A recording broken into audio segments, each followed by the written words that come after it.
ವೃಂದಾವನ ಅಂತೂ ನೀವು ನಂಬ್ತಿರೋ ಇಲ್ವೋ, ಮಥುರಾ ಹೋಗಿದ್ದೆ, ಅವರೇ ಕರೆದಿದ್ದು, ವೃಂದಾವನ ಚಂದ್ರೋದಯ ಮಂದಿರವರು ನನ್ನ ಪ್ರಮೋಷನ್ ಅಂತ ಹೇಳಿ ಆಲ್ ಆಫ್ ಎ ಸಡನ್ ಕರೆದಿದ್ದು. ಅದು ಕರೆಯೋ ಹಿಂದಿನ ದಿನ ನಾನು ಒಂದೇ ಅಂದ್ಕೊಂಡಿದ್ದು, ರಾಯರ್ ಹೆವಿ ಭಕ್ತೆ ತುಂಬ. ಸೆಕೆಂಡ್ ಕೃಷ್ಣ, ಫಸ್ಟ್ ರಾಯರ್. ನನಗೆ ಕೃಷ್ಣನ ಹತ್ರ ಕೂತ್ಕೊಂಡು ನಾನು ಒಂದೇ ಅಂದೆ, ಇಲ್ಲಿವರೆಗೂ ಏನಾಯಿತೋ ಏನೋ ಗೊತ್ತಿಲ್ಲ.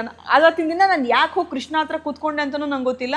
ಜಸ್ಟ್ ಅಂದ್ಕೊಂಡೆ, ಏನು ಮಾಡ್ಬೇಕು ಗೊತ್ತಾಗ್ತಾ ಇಲ್ಲ, ನಂಗೆ ದಾರಿ ತೋರಿಸು, ನಂಗೆ ಏನು ಮಾಡ್ಬೇಕಂತಾನೆ ಗೊತ್ತಾಗ್ತಾ ಇಲ್ಲ, ಏನು ಇರಲಿ, ಹೆಂಗೆ ಹೋಗ್ಲಿ, ಏನೂ ಗೊತ್ತಿಲ್ಲ ನನಗೆ. ಹಾಸ್ಪಿಟ್ಲಿಂದ ಡಿಸ್ಚಾರ್ಜ್ ಆಗಿ ಐ ಥಿಂಕ್ 15 days ಆದಮೇಲೆ ನೆಕ್ಸ್ಟ್ ದಿನ, ಟ್ರಸ್ಟ್ ಮಿ ಸರ್, ಇನ್ಸ್ಟಾಗ್ರಾಮ್ನಲ್ಲಿ ಮೆಸೇಜ್ ತೆಗೆದು ನೋಡಿದ್ರೆ ಇದೆ, ವೃಂದಾವನ್ ಚಂದ್ರೋದಯ ಮಂದಿರಿಂದ ಹಿಂಗೆ ಪ್ರಮೋಷನ್ ಇದೆ, ಕೃಷ್ಣನ ದೇವಸ್ಥಾನಕ್ಕೆ ಬರ್ತೀರಾ. ಐ ಥಾಟ್ ಸಮ್ವೇರ್ ಇಲ್ಲೇ ಎಲ್ಲೋ ಇಸ್ಕಾನ್ ಎಲ್ಲ ನಮ್ಗೆ ಕರೀತಾರಲ್ಲ, ಇಲ್ಲೇ ಎಲ್ಲೋ ಇದೆ ಅಂದರೆ. ದೆನ್ ಹಿ ಸೆಡ್ UP-ನಲ್ಲಿದೆ. ಐ ಸೆಡ್ UP-ನಲ್ಲಿದೆ, ನಾನು ಬೆಂಗಳೂರಿನೋಳು. ದೆನ್ ಶಿ ಸೆಡ್ ಎಸ್, ನನ್ನ ಪಲ್ಲವಿ ಅವಳ ಹೆಸರು. ಶಿ ಸೆಡ್ ಇಲ್ಲ, ನಾವು ಎಲ್ಲ ವ್ಯವಸ್ಥೆ ಮಾಡ್ತೀವಿ, ನಿಮಗೆಲ್ಲ ಹೋಗಿ ಬರೋಕ್ಕೆ ನಿಮ್ಮ ಜೊತೆ ಒಬ್ಬರನ್ನ ಕರ್ಕೊಂಡು ಬರ್ಬೋದು, ಯಾರನ್ನ ಬರ್ತೀರಾ ಅಂತ ಹೇಳಿದ್ರೆ ಯು ಕ್ಯಾನ್. ನಾನು ನಮ್ಲೆಕ್ ಓಕೆ ಆಯಿತು ಅಂತ ಅಲ್ಲಿ ಹೋದೆ.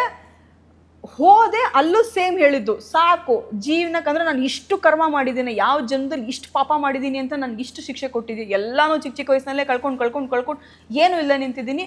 ನನಗೆ ಗೊತ್ತಿಲ್ಲ. ಒಂದು ಅಳು ಕೊಡ್ತೀಯಾ, ಇಲ್ಲಿ ಎಂಡ್ ಮಾಡಿ ಮುಗಿಸ್ಬೇಕು. ಏಪ್ರಿಲ್ 2ನೇ ಹೋಗಿದ್ದು.